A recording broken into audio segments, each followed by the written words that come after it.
Alright, so I'm about to do a cold start, 20 horsepower, 2004 Honda 4-stroke. It's been sitting for almost a year. I did a tune-up, oil change, all that good jazz right before I parked it.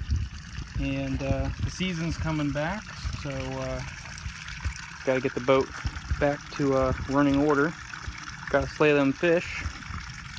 I've been running the water for probably about 10 minutes, trying to lubricate and moisten the impeller. That way, hopefully, it might survive another year.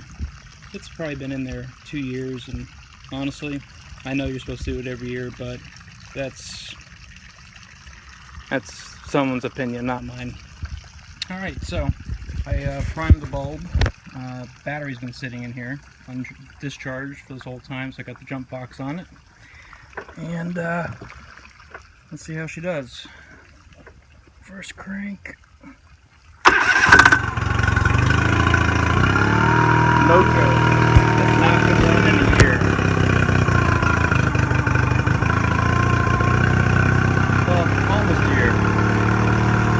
But that's why if you're going to be a intelligent vessel operator, you're going to choose either a Honda or a Suzuki. I know a lot of people are die-hard Yamaha fans, but to tell you the truth, every Yamaha that I've ever had or had the pleasure of operating has had problems.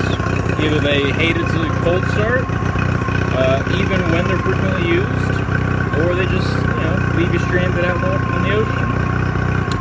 So, there you have it. Why buy a Honda? Starts every time. The gas is old too. The gas has been sitting in there since probably July. And it's the 11th of March now. So, the better part of a year.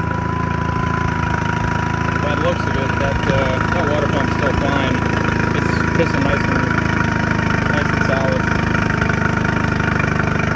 It's idling down. I'm not going to rev it up because it's